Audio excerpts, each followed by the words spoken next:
پارہ نمبر 3 سورۃ البقرہ رکوع نمبر 7۔ بسم اللہ الرحمن الرحیم۔ یا ایہا الذین آمنوا اذا تداینتم بدین الی اجل مسمى فاکتبوہ ولیکتب بینکم کاتب بالعدل ولا یابا کاتب ان یکتب کما علمہ اللہ فلیکتب ولیملل الذی علیہ الحق ولیتق اللہ ربہ ولا یبخس منہ شیئا فإن كان الذي عليه الحق سفیہا او ضعیفا او لا يستطيع ان يؤمل هو فليملل وليه بالعدل واستشهدوا شاهدين من رجالكم فإن لم يكونا رجلين فرجل وامرأتان ممن ترضون من الشهداء أن تضل إحداهما فتذكر إحداهما الأخرى ولا يأبى الشهداء إذا ما دعوا ولا تسأموا أن تكتبوه صغيرا أو كبيرا إلى أجله ذلكم أقسط عند الله وأقوام للشهادة وأدنى ألا ترتابوا إلا أن تكون تجارة حاضرة تديرونها بينكم فليس عليكم جناح ألا تكتبوها وأشهدوا إذا تبايعتم ولا يضار كاتب ولا شهيد وإن تفعلوا فإنه فسوق بكم واتقوا الله ويعلمكم الله والله بكل شيء عليم۔ مومنو، جب تم آپس میں کسی میعاد معین کے لیے قرض کا معاملہ کرنے لگو تو اس کو لکھ لیا کرو، اور لکھنے والا تم میں کسی کا نقصان نہ کرے بلکہ انصاف سے لکھے، نیز لکھنے والا جیسا اللہ نے اسے سکھایا ہے لکھنے سے انکار بھی نہ کرے، اور دستاویز لکھ دے، اور جو شخص قرض لے وہی دستاویز کا مضمون بول کر لکھوائے، اور اللہ سے کہہ کہ اس کا مالک ہے خوف کرے، اور زر قرض میں سے کچھ نہ کم لکھوائے، اور اگر قرض لینے والا کم عقل یا ضعیف ہو یا مضمون لکھوانے کی قابلیت نہ رکھتا ہو تو جو اس کا ولی ہو وہ انصاف کے ساتھ مضمون لکھوائے، اور اپنے میں سے 2 مردوں کو ایسے معاملے کے گواہ کر لیا کرو، اور اگر 2 مرد نہ ہوں تو 1 مرد اور 2 عورتیں جن کو تم گواہ پسند کرو کافی ہیں، کہ اگر ان میں سے ایک بھول جائے گی تو دوسری اسے یاد دلا دے گی، اور جب گواہ گواہی کے لیے طلب کیے جائیں تو انکار نہ کریں۔ قرض تھوڑا ہو یا بہت اس کی دستاویز کے لکھنے لکھانے میں سستی نہ کرنا، یہ بات اللہ کے نزدیک نہایت قرین انصاف ہے، اور شہادت کے لیے بھی یہ بہت درست طریقہ ہے،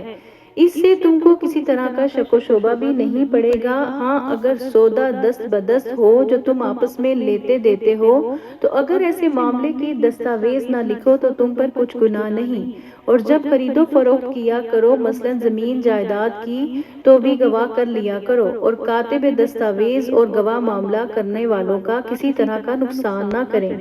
اگر تم لوگ ایسا کرو گے تو یہ تمہارے لیے گناہ کی بات ہے، اور اللہ سے ڈرو اور دیکھو کہ وہ تم کو کیسی مفید باتیں سکھاتا ہے، اور اللہ ہر چیز سے واقف ہے۔ وَإِن كُنتُمْ عَلَى سَفَرٍ وَلَمْ تَجِدُوا كَاتِبًا فَرِهَانٌ مَّقْبُوضَةٌ وَإِنْ أَمِنَ بَعْضُكُمْ بَعْضًا فَلْيُؤَدِّ الَّذِي اؤْتُمِنَ أَمَانَتَهُ وَلْيَتَّقِ اللَّهَ رَبَّهُ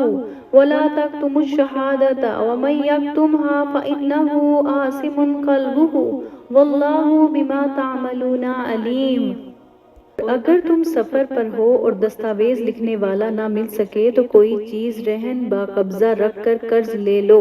اور اگر تم میں سے کوئی دوسرے کو امین سمجھے یعنی رہن کے بغیر قرض دے دے تو امانت دار کو چاہیے کہ صاحب امانت کی امانت ادا کر دے، اور اللہ سے جو اس کا پروردگار ہے ڈرے، اور دیکھنا شہادت کو مت چھپانا، جو اس کو چھپائے گا وہ دل کا گنہگار ہوگا، اور اللہ تمہارے سب کاموں سے واقف ہے۔ رکوع نمبر 8۔ للہ ما فی السماوات و ما فی الارض وان تبدوا ما فی انفسکم او تخفوہ یحاسبکم بہ اللہ فیغفر لمن یشاء ویعذب من یشاء واللہ علی کل شیء قدیر۔ آمن الرسول بما انزل الیہ من ربہ والمؤمنون کل آمن باللہ وملائکتہ وکتبہ ورسلہ لا نفرق بین احد من رسلہ وقالوا سمعنا واطعنا غفرانک ربنا والیک المصیر۔ جو کچھ آسمانوں میں اور جو کچھ زمین میں ہے سب اللہ ہی کا ہے۔ تم اپنے دلوں کی بات کو ظاہر کرو گے تو اور چھپاؤ گے تو اللہ تم سے اس کا حساب لے گا، پھر وہ جسے چاہے مغفرت کرے اور جسے چاہے عذاب دے، اور اللہ ہر چیز پر قادر ہے۔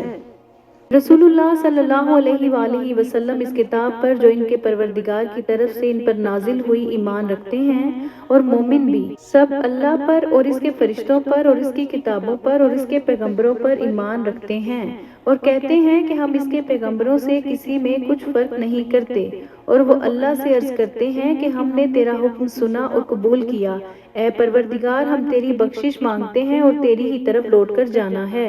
لا يكلف الله نفسا الا وسعها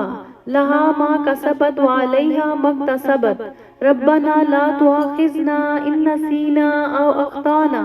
ربنا ولا تحمل علينا اصرا كما حملته على الذين من قبلنا ربنا ولا تحملنا ما لا طاقة لنا به واعف عنا واغفر لنا وارحمنا انت مولانا فانصرنا على القوم الكافرين۔ اللہ کسی شخص کو اس کی طاقت سے زیادہ کا ذمہ دار نہیں بناتا۔